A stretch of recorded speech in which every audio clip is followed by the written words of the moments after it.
अस्सलाम वालेकुम दोस्तों, उम्मीद करता हूँ आप खैरियत से होंगे। आज की हमारे वीडियो का टॉपिक उन लोगों के लिए बहुत ज़्यादा इंपॉर्टेंट है जिनको चेहरे पर एक्ने और पिंपल वगैरह का मसला है। वीडियो का टॉपिक ब्रिविक्सल क्रीम के ऊपर है। आज की वीडियो में मैं आपको बताऊंगा ब्रिविक्सल क्रीम को हम किस तरह से इस्तेमाल कर सकते हैं, इसके यूजेस क्या हैं, इसके इस्तेमाल से कौन से साइड इफेक्ट्स आ सकते हैं और इसकी प्रिकॉशंस क्या हैं।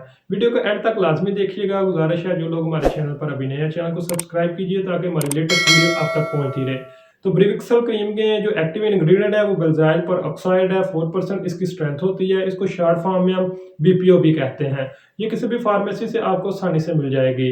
तो अगर इसके यूजेस की बात की जाए तो इसको इस्तेमाल कर सकते हैं एक्निस और पिंपल्स वगैरह की कंडीशन में। इसी तरह अगर किसी को कॉस्मेटिक के इस्तेमाल करने की वजह से चेहरा खराब हो चुका है, फार्मूला क्रीम को इस्तेमाल करने से चेहरे पर दाने बन चुके हैं, तो उसमें भी इसको इस्तेमाल कर सकते हैं। इसके साथ जिन लोगों की स्किन ऑयली होती है उनके चेहरे पर बैक्टीरिया को ग्रो करने का मौका बहुत ही आसानी से मिल जाता है। और साथ में अगर पिंपल्स और एक्नी वगैरह का मसला है तो उनमें भी इसको इस्तेमाल किया जा सकता है। जिन लोगों को ब्लैक हेड और वाइट हेड वगैरह का मसला है उनमें भी इसको इस्तेमाल कर सकते हैं। इसी तरह इसको और किसी को रोजियासिस वगैरह का मसला है तो उसमें भी इस्तेमाल किया जा सकता है। अब बात करते हैं बेंजाइल पेरोक्साइड के मैकेनिज्म ऑफ एक्शन की। बेंजाइल पेरोक्साइड जो कि स्किन की ऊपर वाली लेयर एपिडर्मिस में अपना रिजल्ट प्रोवाइड करती है। इसके साथ ये बेंजोइक एसिड और ऑक्सीजन फ्री रेडिकल्स में मेटाबोलाइज होती है। तो इसका जो मेन काम होता है, ये बैक्टीरिया वगैरह के लिए ऐसी कह की कंडीशन पैदा करती हैं कि वो प्रॉपर्ली ग्रो ना कर सके। स्किन के ऊपर जो बैक्टीरिया एक्ने और पिंपल वगैरह बनने का सबब बनते हैं उनको कम कर देती है। इसके साथ स्किन में ड्राइनेस और पिनिंग ऑफ का मसला भी बन सकता है।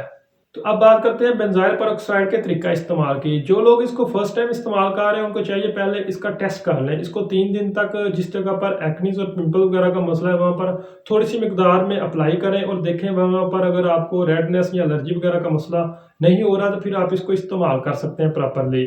तो इसके इस्तेमाल से पहले अपने चेहरे को किसी भी अच्छे से फेस वॉश से या फेस क्लींजर से धो लें। फिर इसकी हल्की सी मिकदार पी साइज जितनी अपने अफेक्टेड एरिया पर अप्लाई करें। इसको दिन में 2 मरतबा इस्तेमाल कर सकते हैं। जिन लोगों की स्किन सेंसिटिव होती है उनको चाहिए दिन में 1 मरतबा इसको इस्तेमाल करें या 1 दिन छोड़कर इस्तेमाल करें।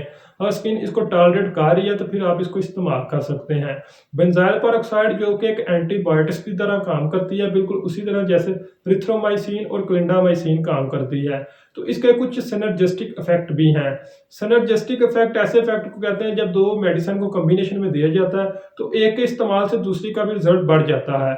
तो बेंजाइल पेरोक्साइड और किसी को सीवियर किस्म की एक्नीज और पिंपल वगैरह का मसला है तो इसके साथ एडाप्लेन क्रीम को इस्तेमाल कर सकते हैं जिसका मशहूर ब्रांड अडेप्को क्रीम है।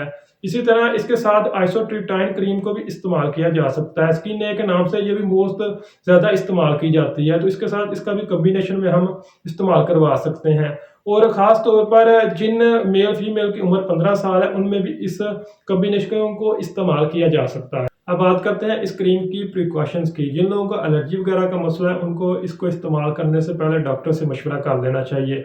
इसी तरह अगर किसी की स्किन ड्राई है तो इसके इस्तेमाल से हो सकता है मजीद ड्राई हो जाए, स्किन में क्रैक बनने शुरू हो जाए। तो उनको चाहिए इसके साथ मॉइस्चराइजर को बहुत ज़्यादा इस्तेमाल करें, सनस्क्रीन वगैरह को इस्तेमाल करें। इसी तरह इसके इस्तेमाल से स्किन में ब्लिस्टर बन सकते हैं। तो जिन लोगों की स्किन सेंसिटिव है उनको भी चाहिए कि इसको इस्तेमाल करने से पहले डॉक्टर से मशवरा कर लें। इसके अगर साइड इफेक्ट की बात करें तो इसके इस्तेमाल से स्किन में ड्राइनेस का मसला हो सकता है, रेडनेस का मसला हो सकता है, बर्निंग सेंसेशन हो सकती है। बहुत ज़्यादा सीवियर किस्म के साइड इफेक्ट में स्किन में सोजश भी आ सकती है। उम्मीद करता हूँ आज की वीडियो आपको पसंद आई होगी। वीडियो को लाइक कीजिए। शुक्रिया।